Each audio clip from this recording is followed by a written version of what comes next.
Welcome. आप सभी का आपके अपने प्यारे चैनल कंसेप्ट डिकोडर पे स्वागत है। तो हम कर रहे थे इरिगेशन इंजीनियरिंग को कंटिन्यू। मैं आ गया अपने लीव से वापस, तो हम चालू करेंगे इरिगेशन इंजीनियरिंग को। अब ज़्यादा नहीं, अब कुछ टॉपिक्स बचे हुए हैं, 3-4 क्लासेस में वो ख़त्म हो जाएंगे। इसके बाद हम हाइड्रोलिक मशीन के ऊपर बहुत डिटेल में स्टडी करेंगे। ठीक है, तो ये देखिए कुछ टर्म अभी हम जो पढ़ रहे हैं ये रिवर इंजीनियरिंग का पार्ट है। Okay, this chapter is river engineering. हम लोगों ने स्टार्ट किया था, तो हम रिवर इंजीनियरिंग को ही कंटिन्यू करेंगे, ये उसकी नेक्स्ट पार्ट है। तो ये टर्म देखिए, यहाँ पे 2 टर्म लिखे हुए हैं, इन 2 टर्म को पहले समझते हैं। व्हाट इज मॉर्फोलॉजी और दूसरा टर्म है थालवेग। ठीक है, तो मॉर्फोलॉजी ऑफ ए रिवर का मतलब क्या होता है, पढ़िए डेफिनेशन को। River stream morphology describes the shape of river channels and how they change in shape and direction with respect to time। मतलब ये बेसिकली एक स्टडी है कि रिवर अपना शेप और अपना जो कोर्स है उसको कैसे चेंज करता है समय के साथ। इस चीज़ की स्टडी को रिवर मॉर्फोलॉजी कहा जाता है। समझ गए? वो अपना कैसे शेप और अपना डायरेक्शन को कैसे चेंज करता है with respect to time. Time dependent होती है ये स्टडी और इसे रिवर मॉर्फोलॉजी कहा जाता है। ठीक है, okay. Thalweg, what is this term थालवेग?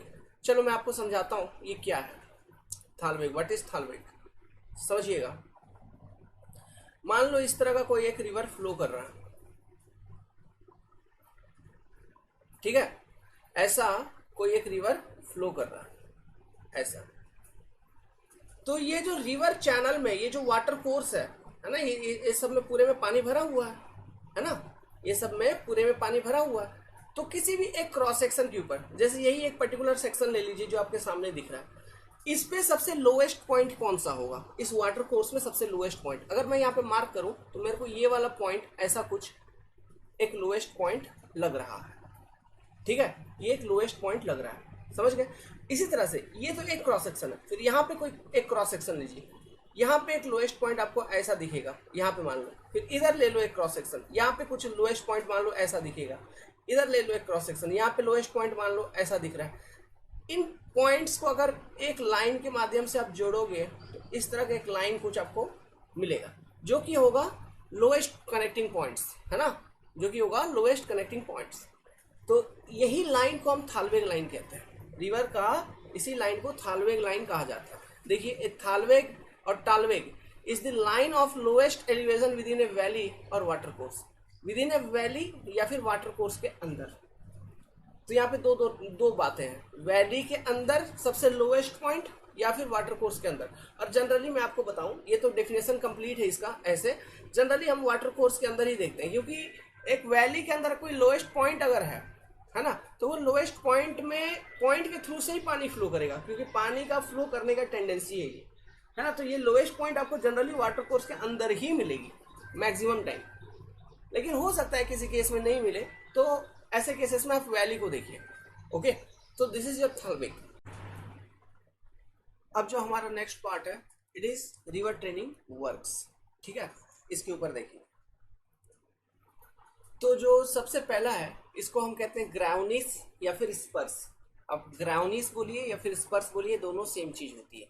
ये होती क्या है, मैं आपको एक फोटो बना के दिखाता हूँ, देखो आप अच्छे से देखो। ये मान लो इस तरह का कोई रिवर फ्लो कर रहा है, ठीक है, ऐसा कोई रिवर ऐसा फ्लो कर रहा है।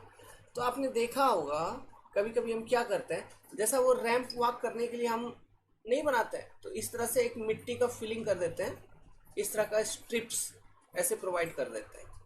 ठीक है, जो कि रिवर के कंप्लीट विड्थ को ऑक्युपाई नहीं करता है, बल्कि up to some level, sorry up to some length into the river वो पेनिट्रेट करती है। वो कंप्लीट विड्थ में हम प्रोवाइड नहीं करते, बस एक थोड़े से पार्ट में, थोड़े से पोर्शन में हम प्रोवाइड करते हैं। इसी चीज को ग्राउंड्स या फिर स्पर्स कहा जाता है। इसका अपना अपना रोल है, अपना अपना फंक्शन है ना। इसके भी अलग अलग टाइप्स होते हैं, सब कुछ बहुत डिटेल में देखेंगे। पहले इसका डेफिनेशन पढ़िए, ये सब लिखते चलना है आपको, ठीक है, ये सब लिखते चलना है, जैसे जैसे मैं आपको लिखवा रहा हूँ वैसे वैसे आपको लिखते चलना है। Grounds are structure constructed transverse to the river flow and extended from the bank. ये बैंक से बनाई जाती है, ये हो गया रिवर बैंक, ठीक है, बैंक से बनाई जाती है। ट्रांसवर्स टू द फ्लो, मतलब ये रिवर का इस डायरेक्शन में फ्लो हो रहा है, तो फ्लो के ट्रांसवर्स में है कि नहीं। तो ये क्वेश्चन पूछा गया है ठीक है, ये आप जेई वगैरह के एग्जाम में जब देखेंगे तो आपसे पूछे जाते हैं कि ग्राउंडिस कैसे बनाया जाता है, लीव्स कैसे बनता है। ओके, ये this questions are been asked from the bank into river up to a limit, एक पर्टिकुलर लिमिट तक। समझ गए? मतलब कंप्लीट विड्थ को ये एक्सटेंड नहीं करता है, बल्कि एक पर्टिकुलर लिमिट तक। इस तरह के स्ट्रक्चर को हम ग्राउंड्स या फिर स्पर्स कहते हैं। अब देखिए, इसका रियल फोटो है, आप इसको देखिए। देखिए ये फोटो आपको दिख रही है, इस तरह का एक स्ट्रक्चर बनाया गया। दीज आर दी ग्राउंड्स या फिर स्पर्स। कैसे ये बैंक से बनाई गई, इधर भी है, यहाँ पर ऐसे ऐसे यहाँ पे पूरे में प्रोवाइड किया गया है। समझ गए? अब ये तो आप समझ गए, इसका पर्पस क्या है, इसका ऑब्जेक्टिव क्या है। देखो भाई, अब एक एक करके समझते चलो। मैं यहाँ पे बताता हूँ, फिर लिखवाऊंगा। ठीक है, आप अभी यहाँ तक लिख लीजिए। कहाँ तक? यहाँ तक। ये डेफिनेशन लिखिए। फिर इसके नीचे हम लिखेंगे, क्या लिखेंगे? इसके नीचे लिखेंगे हम फंक्शंस। इसकी काम क्या है? Functions, functions. ठीक है, इसका जो मेजर फंक्शंस है वो हम लिखेंगे। बेसिकली मैं आपको 3 पॉइंट बताऊंगा, 1 2 3। तो 3 पॉइंट के लिए आप स्पेस छोड़ देना। अब ये डायग्राम में पहले समझो इसका फंक्शंस क्या क्या है। देखो, सबसे पहले यहाँ पे देखिए, फ्लो इस तरह से हो रही है। Let me take a colour first of all, आराम से बताएंगे। फ्लो ऐसे हो रही है, देखिए। ओके, फ्लो रिवर का ये फ्लो हो रहा है ऐसा। तो समझो बात को, अगर ये चीज नहीं होता यहाँ पे, अगर मान लो ये चीज जो यहाँ पे बनाई गई है ये नहीं होता, तो क्या होता? तो फ्लो अभी क्या है, इस वाले एरिया से भी फ्लो होती, मतलब तेजी से पानी गुजरती। मतलब बैंक्स, ये क्या है? This are the banks. ये रिवर का बैंक है ना? तो यहाँ से बैंक के करीब करीब से एकदम तेजी से पानी गुजरती। तो बैंक से जो मिट्टी है इसका इरोजन हो जाता है ना। बैंक और एक्सटेंड होते चलती, रिवर का विड्थ और बढ़ते चलता, तो बैंक से इरोजन वगैरह होती। तो सबसे पहले तो ये बैंक को प्रोटेक्ट कर रहा है। ठीक है, बैंक को प्रोटेक्ट कर रहा है। सबसे पहले तो ये काम कर रहा है, ये प्रोटेक्शन ऑफ रिवर बैंक। दूसरा काम देखो क्या कर रहा है, ये जो स्ट्रक्चर यहाँ पे प्रोवाइड कर दिए, ये जो स्ट्रक्चर यहाँ पे प्रोवाइड कर दिए, इस कारण से क्या हुआ? देखिए फ्लो, देखो फ्लो कैसे आ रहा है यहाँ पे। अगर आप देखोगे ध्यान से, पानी ऐसे ऐसे बहता हुआ आ रहा है। ठीक है, और ये स्ट्रक्चर यहाँ पे होने के कारण फ्लो आपकी कुछ हद तक डिफ्लेक्ट हो जाती है। Deflect from what? Deflect from bank of the river. ये बैंक के करीब करीब यहाँ पे पानी में कोई वेलोसिटी उतना नहीं है, यहाँ पे पानी आपका फ्लो नहीं कर रहा है। समझ गए? पानी आपका इस एरिया में फ्लो कर रहा है, ये सब एरिया में flow is deflected from the bank, जिस कारण से बैंक का एक तो प्रोटेक्शन हो जाता है ना। इस कारण से बैंक का प्रोटेक्शन हो जाती है। तो इसका मेजर रूल क्या है? फ्लो को डिफ्लेक्ट करना। फ्लो को क्या करना? डिफ्लेक्ट करना। इस चीज में इसका मेन रूल है, तो इन डिफ्लेक्शन ऑफ फ्लो। नाउ तीसरा देखिए, देखो ये जो स्ट्रक्चर यहाँ पे बनाया है, इस कारण से क्या हुआ, यहाँ पे ये सब एरियाज में, ये सब एरिया यहाँ पे पानी हो गई जमा, है ना। कुंड बन जाता है, देखो कुंड वगैरह बन जाता है, यहाँ पे पानी जमा हो जाता है और काफी डीप भी होती है। ये सब लोकेशंस पे काफी डीपली पानी भी जमता है। तो हम लोग क्या करते थे, इस तरह का हमारे गांव में जहाँ होते थे, तो हम यहाँ से जाके यहाँ जंप करते थे, इसी एरिया में नहाते थे, क्योंकि यहाँ पे पानी में फ्लो नहीं है ज्यादा, है ना। तो एक स्विमिंग पूल जैसा होता था। तो अब यहाँ पे क्या हुआ, देखो पानी में फ्लो नहीं है, वेलोसिटी नहीं है पानी का। तो पानी का जब वेलोसिटी नहीं है, तो सोचिए क्या होगा, जो नेचुरल रिवर में जो सिल्ट वगैरह आ रही होगी, तो वो ये सब एरिया में सिल्टिंग वगैरह हो जाएगा, मतलब वो सिल्ट डिपोजिशन वगैरह हो जाएगा, है ना। तो सिल्ट रिमूवल का भी एक तरह से ये काम कर रहा है, मतलब नेचुरल ड्रेनेज से, नेचुरल वाटर से, जो रिवर का फ्लो से सिल्ट आके ये सब लोकेशन पे जमा हो गया। तो अभी जो मेन फ्लो है इसमें आपका उतना सिल्ट नहीं है। तो मान लो इस रिवर से अभी कैनाल वगैरह निकालोगे तो उसमें उतना सिल्ट वगैरह नहीं जाएगा। समझिए, हर चीज की लॉजिक होती है, उसमें उतना सिल्ट वगैरह फिर नहीं जाएगा। तो सिल्टिंग वगैरह की प्रॉब्लम उस कैनाल में नहीं होगा जो यहाँ से निकालोगे फिर। समझ गए? तो जब भी हम डायवर्जन हेडवर्क देखेंगे, आप डायवर्जन हेडवर्क कहने का मतलब क्या होता है, अभी आप पढ़ाएंगे उस चीज को भी हम देखेंगे वो, क्योंकि वो भी एक तरह का रिवर ट्रेनिंग स्ट्रक्चर में ही आता है। जैसे कि मान लो एक ये रिवर आ रही है ऐसे, यहाँ से आप कोई कैनाल वगैरह निकालोगे, कैनाल वगैरह को डाइवर्ट कर रहे हो, ये आपका नेचुरल रिवर फ्लो है। तो डायवर्जन हेडवर्क के पहले ये वाला लोकेशन जो है डायवर्जन हेडवर्क है। तो डाइवर्जन हेडवर्क से पहले जो वाटर कोर्स है उसमें आप देखेंगे ये सब चीज़ जरूर वहाँ पे प्रेजेंट होगा, स्पर्श वगैरह, स्पर्श या फिर ग्राउनी जिसको आप बोलते हो, है ना, ये वहाँ पे जरूर प्रेजेंट की गई होगी, मतलब कंस्ट्रक्शन इसकी की गई होगी, क्योंकि ये सिल्ट वगैरह पहले ही नेचुरल रिवर से हटा देगा, है ना। तो डाइवर्जन हेडवर्क तक पहुँचते पहुँचते आपका क्लियर वाटर पहुँचेगा, उसमें सिल्ट वगैरह नहीं है, वहाँ से आप कैनाल निकाल रहे हो। समझ गए बात को? ठीक है, लॉजिक कनेक्ट हो गया। चलिए अब इसका फंक्शंस को लिखते हैं, फिर देखेंगे इसके टाइप्स को। तो सबसे पहला फंक्शन हम क्या लिखेंगे? It divert, it helps in diverting the flow, diverting the flow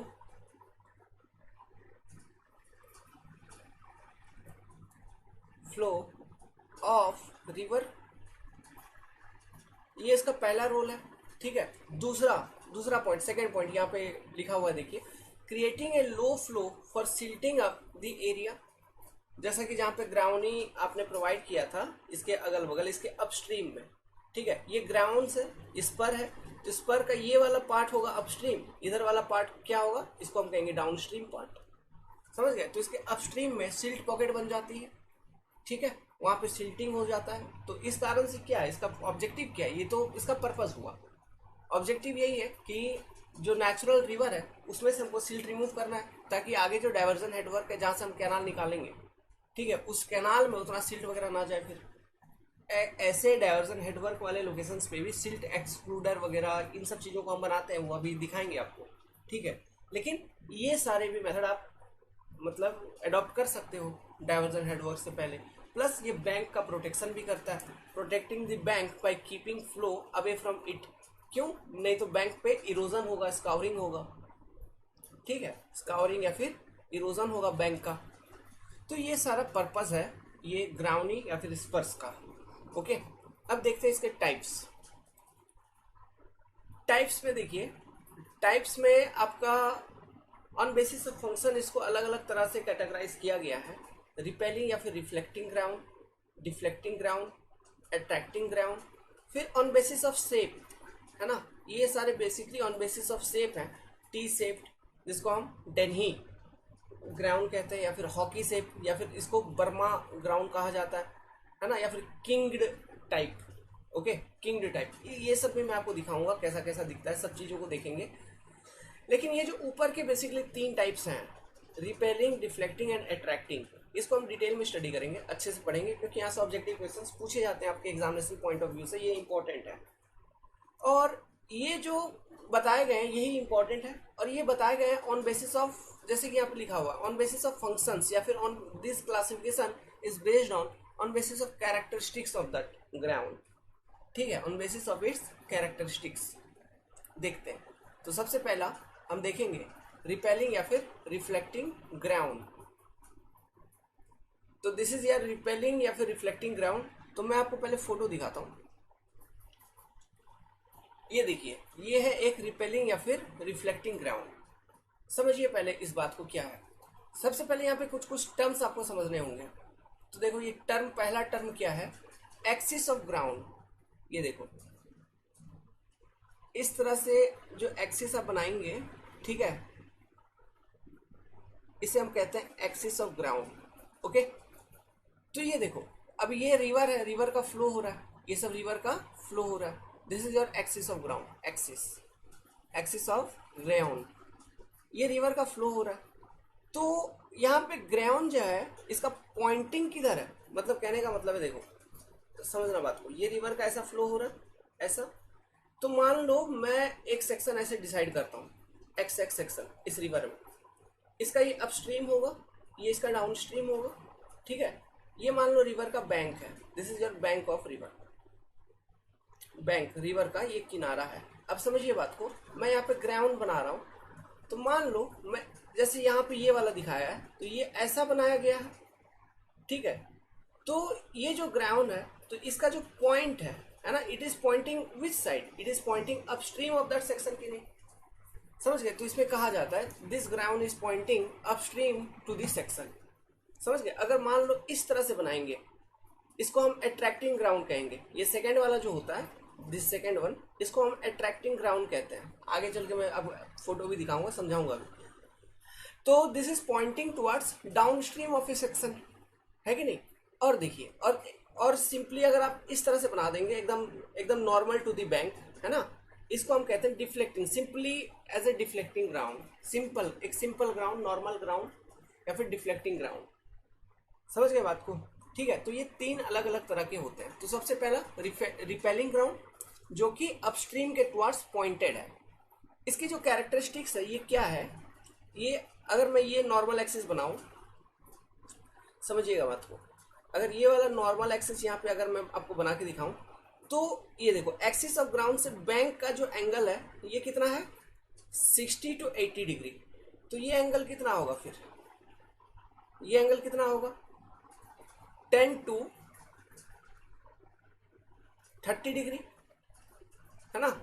इस बीच में ये एंगल रहना चाहिए क्योंकि ये 90 डिग्री है, समझिए बात, है ना। तो ये एंगल मतलब अगर नॉर्मल से एक्सिस ऑफ ग्राउंड का एंगल, ये एंगल पूछ सकते हैं आपको ऑब्जेक्टिव क्वेश्चन में, या फिर ये जो 60 to 80 डिग्री वाला है ये भी आपसे पूछा जा सकता है। तो बैंक के रेस्पेक्ट में एक्सिस ऑफ ग्राउंड का जो एंगल है 60 to 80 degree, normal to the bank के रेस्पेक्ट में जो एक्सिस मतलब ग्राउंड का एक्सिस है उसके बीच का जो एंगल है 10 to 30 डिग्री, है ना। 60 + 30 90, 80 + 10 90, समझ गए। तो ऐसा, तो ये दोनों में से दोनों एंगल कोई भी पूछा जा सकता है।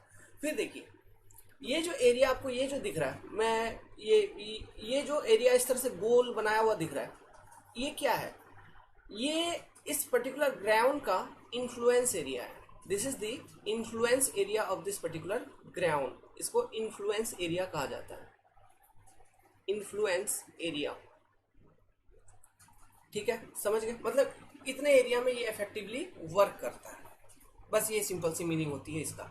अब देखो इसके अपस्ट्रीम में, ये उसका अपस्ट्रीम हो गया ग्राउंड का, ये उसका डाउनस्ट्रीम साइड हो गया इस पर्टिकुलर ग्राउंड का। इसके अपस्ट्रीम में देखिए यहाँ पे सिल्ट पॉकेट बना है, सिल्ट पॉकेट है ना लिखा हुआ, मतलब यहाँ पे डिपोजिशन ऑफ सिल्ट होगा। अब दूसरा चीज देखो, ये जो पॉइंट होती है, ये वाला पॉइंट, वो कौन सा, ये वाला पॉइंट, ये सेक्शन, ये जो अभी मार्क कर रहा हूँ, इसको हम कहते हैं head of ground, head of ground, head of spur लिख देता हूं, ठीक है। इसको हम हेड ऑफ स्पर कहते हैं, इसको हेड कहा जाता है। अभी देखिए इसको डिफ्लेक्टिंग बोल रहा हूं, रिपेलिंग या फिर रिफ्लेक्टिंग ग्राउंड क्यों कहते हैं। तो ये फ्लो को क्या कर रहा है, फ्लो को रिपेल कर रहा है विथ रेस्पेक्ट टू बैंक। ऐसे फ्लो होते हुए आ रही थी, मान लो ऐसे फ्लो होते हुए आ रही थी, तो यहां से मतलब ये ग्राउंड होने के कारण फ्लो आपका क्या मतलब डिफ्लेक्ट कर गया ना। देखिए बैंक के रेस्पेक्ट में, बैंक से दूर भाग रहा है फ्लो, बैंक से फ्लो दूर भाग रही है, बैंक की तरफ अट्रैक्ट नहीं हो रही है फ्लो, बैंक से दूर दूर जा रही है, समझ गए। मतलब बैंक के करीब करीब आपका वेलोसिटी नहीं रहेगा डाउनस्ट्रीम साइड में, इसीलिए इसको रिपेलिंग या फिर रिफ्लेक्टिंग ग्राउंड कहा जाता है, समझ गए। और यहाँ पे देखिए हेड, जहाँ पे हेड है, हेड ऑफ ग्राउंड के रेस्पेक्ट में जो फ्लो होती है ना, ये उसके रेस्पेक्ट में नॉर्मल ही हो रही है। ये चीज को भी देख लो, ये हेड है, इसके पास देखना, इसके पास जो फ्लो है यहाँ पे ऐसे नॉर्मली हुई फ्लो, ओके, ऐसा नॉर्मली फ्लो हो रही है, फिर यहाँ से रिफ्लेक्ट कर जा रही है फ्लो, ठीक है, मतलब डिफ्लेक्ट कर रही है। ये भी एक तरह का डिफ्लेक्टिंग ग्राउंड ही है, लेकिन इस केस में क्या है कि थोड़ा ज्यादा डिफ्लेक्शन हो जाता है ना, with respect to what, with respect to bank of the river. ये इसकी कैरेक्टरिस्टिक्स है ये सारे। तो अब चलिए इसको पढ़ते हैं। और देखिए यहाँ पे इस पर्टिकुलर लोकेशन पे स्काउरिंग होगा नियर द हेड, हेड के आसपास, जहाँ पे फ्लो आपका नॉर्मल है, ठीक है। इसको हम पॉइंट ऑफ अटैक भी कहते हैं, इसी पर्टिकुलर चीज को पॉइंट ऑफ अटैक भी कहा जाता है, ओके। तो ध्यान रखिएगा बस। तो यहाँ पे स्काउरिंग होगी क्योंकि यहाँ पे वेलोसिटी काफी अधिक आपको देखने को मिलेगा, डीप करंट्स देखने को मिलेगा, मतलब यहाँ पे पानी काफी गहरा होगा, ये सब लोकेशन पे है ना, वाटर काफी गहरा होगा, डीप होगा, क्योंकि स्काउरिंग हो रहा है। देखो स्काउरिंग हो रहा है मतलब बेड पे स्काउरिंग हो रहा है, मतलब वहां पे गड्ढा बन जाएगा, स्काउर होल, समझ गए। इस तरह के गड्ढे जो बनते हैं उसको स्काउर होल कहते हैं। वो स्काउरिंग क्यों हो रही, क्योंकि बेसिक सी बात है, वहां पे वेलोसिटी अधिक होगी, तो उस पर्टिकुलर जगह पे पानी भी गहरा होगा। तो ध्यान रखना, अगर इस तरह का ग्राउंड कहीं पे दिख रहा है तो वहां पे उस पर्टिकुलर लोकेशन पे, मतलब हेड ऑफ ग्राउंड के आसपास कूदना मत, सामने की तरफ नहीं कूदिएगा, समझ गए? इधर कूदना इस तरफ, क्योंकि यहाँ पे उतना गहरा भी नहीं होगा, सिल्ट डिपोजिशन होगा, नीचे बालू बालू दिखेगा आपको ये सब एरिया में, समझे? तो डूबोगे नहीं, उधर कूद जाओगे वहां पे तो गहरा है, स्काउर होल हो रहा है, वेलोसिटी भी ज्यादा है, तो बह जाओगे, कोई बचाने नहीं आएगा फिर। समझ गए बात को? ठीक है, अब पढ़ते हैं, चलिए इसको। तो ये फोटो आप बना लीजिएगा, ठीक है? ये फोटो बना के कुछ कुछ जो बेसिक बेसिक चीज मैंने यहाँ पे लिखवाया है, इन सब चीजों को आप पेंसिल से लिख लीजिएगा, ये इंपॉर्टेंट है। तो यहाँ पे रिफ्लेक्टिंग वाली जो ये बात हो रही है, ये किसके रेस्पेक्ट में हो रही है? मतलब रिवर बैंक के रेस्पेक्ट में वो फ्लो को रिफ्लेक्ट कर दे रहा है। तो देखिए, it points towards the upstream at an angle of 10 to 30 degree to the line normal to the bank, बताया अभी मैंने, ये ऐसा, तो ये 10 to 30 degree. The head of this spur causes the flow to be deflected in a direction nearly perpendicular to itself। देखिए, ये इस तरह से ग्राउंड है, तो ये मैंने बोला हेड है ना, इसको मैं बोल रहा हूँ हेड। तो ये क्या कर रहा है? ये फ्लो को डिफ्लेक्ट कर रहा है, नियरली फ्लो ऐसे आ रही थी ऐसे, तो ये डिफ्लेक्ट कर दिया फ्लो को नियरली परपेंडिकुलर टू इटसेल्फ, समझ गए? तो ये बैंक आपका ऐसे जा रहा है, फिर बैंक से कितना दूर डिफ्लेक्ट हो गया? वो ज्यादा दूर डिफ्लेक्ट हो गया, नियरली परपेंडिकुलर का बात कर रहा है, मतलब कंप्लीटली परपेंडिकुलर नहीं, nearly perpendicular. Next, a still water pocket is formed upstream of it and suspended load get deposited in the pocket. समझ गए? 3 point related to this and a particular diagram. बस इसी के साथ ये रिफ्लेक्टिंग या फिर रिपेलिंग जो भी है ये खत्म हो गया। समझे बात को? ओके, ज्यादा कुछ है नहीं इन सब चीजों में, बस ऐसे ही समझते हुए चलना है। चलिए आगे देखते हैं नेक्स्ट टाइप। जो नेक्स्ट टाइप है, it is a deflecting ground. ये देखिए सिंपल सी बात है, ये जैसा रिपेलिंग वाला बात था ना, वही सेम चीज है, लेकिन इसमें क्या है, इसको नॉर्मली बना दिया गया है। ओके, कंप्लीटली नॉर्मल है, ये 90 डिग्री पे प्रेजेंट रहता है बैंक से, और ये लोकली डिफ्लेक्ट करता है। मतलब ये हेड हो गया, head of spur, this is the head of spur, head of spur पे लोकली डिफ्लेक्ट करता है। यहाँ पे देखो आपका जो फ्लो है रिवर का, यहाँ पे देखो, यहाँ पे इस तरह से फ्लो आ रही थी, सोचना ये जो एरो से इसका मतलब समझना, डिफ्लेक्ट हुआ फ्लो है ना, लोकली इस पर्टिकुलर एरिया में थोड़ा सा फ्लो डिफ्लेक्ट हुआ, लेकिन फिर बैंक की तरफ ये फ्लो थोड़ा सा झुक गया।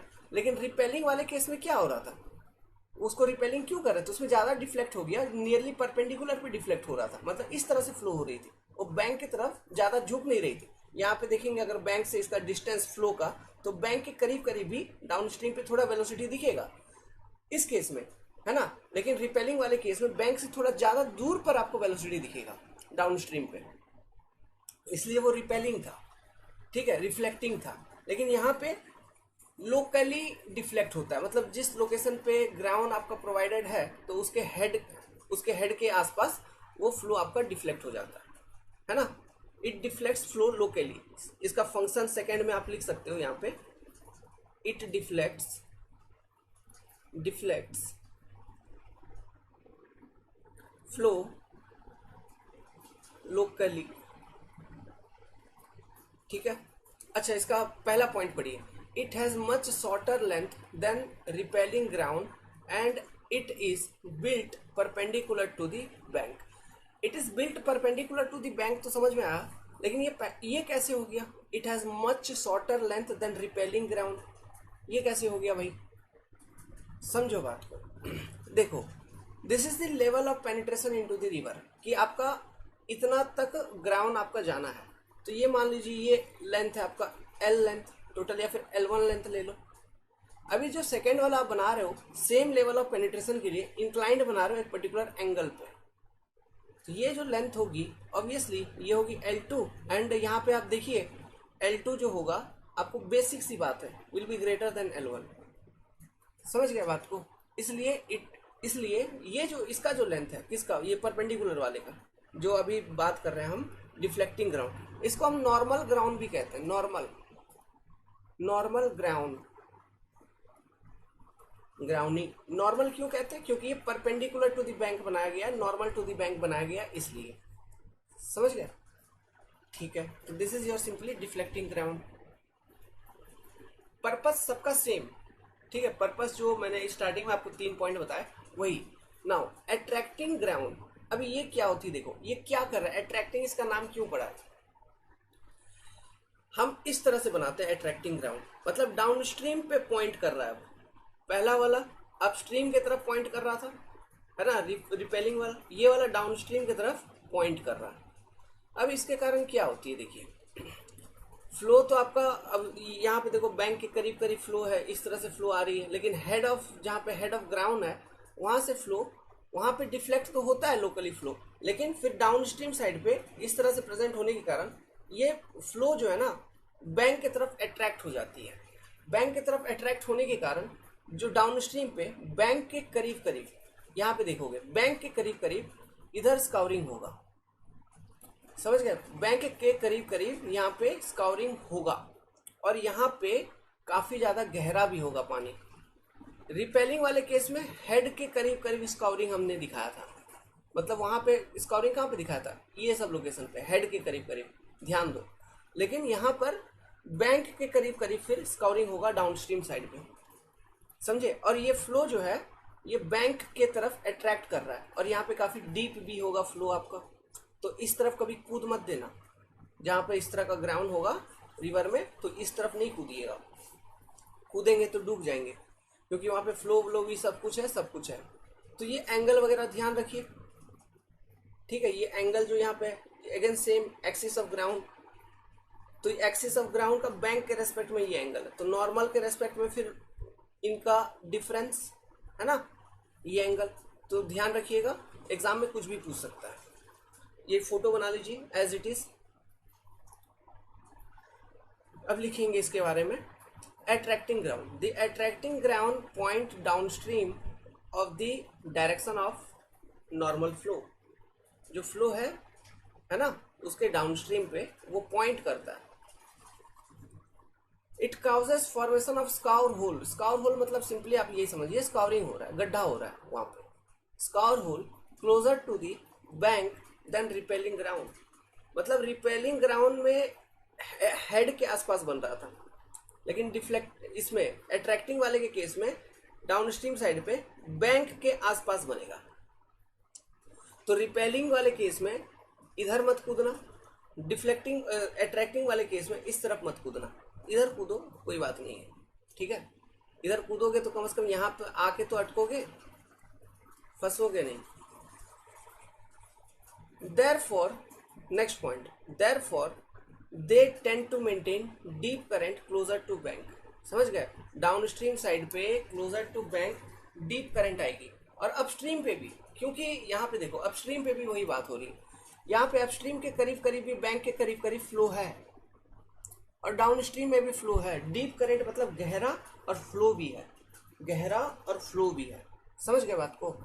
तो ये थी आपकी ग्राउंडी के बारे में। ओके, इसी के साथ ये क्लास में यहाँ पे एंड करता हूँ, क्योंकि आज सुबह से मेरा माथा दर्द दे रहा है, और मैं अभी कंटिन्यू करूँगा। लेकिन अब हम पढ़ेंगे मीनेंडरिंग ऑफ रिवर, है ना। रिवर में जो चेंजेस आते हैं, उसके सेफ वगैरह में जो चेंजेस आते हैं, इसके साइंस को अच्छे से पढ़ेंगे। फिर हम डाइवर्जन हेडवर्क वगैरह देखेंगे, मतलब ये चैप्टर पूरा बहुत डिटेल में पढ़ाएंगे। लेसिस कॉर्डेट वगैरह, types of dam, types of spilling, सब कुछ बहुत अच्छे तरीके से बताएंगे। मैं आप सभी से ये रिक्वेस्ट करना चाहता हूँ, if you are preparing for SSC JEE examination या फिर any other civil engineering examination, then join concept decoder. मैं स्ट्रिक्टली यही कहूँगा, क्योंकि देखिए हमारा चैनल है, तो मैं तो बोलूँगा ही बोलूँगा, आपको भी कंटेंट अच्छी आएगी, मिलेगी, पसंद भी करोगे, और आप पसंद कर भी रहे होंगे।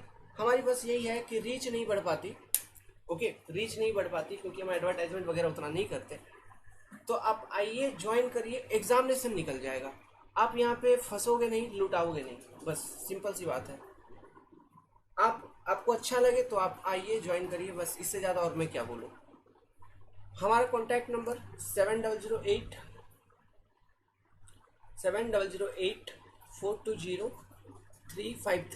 आप यदि गेट एग्जामिनेशन के लिए प्रिपेयर कर रहे हैं, इंजीनियरिंग सर्विस एग्जामिनेशन के लिए प्रिपेयर कर रहे हैं, and you want to join in any single paper also, जो पेपर आपका वीक है, then you can join in that particular paper also. Okay, good luck.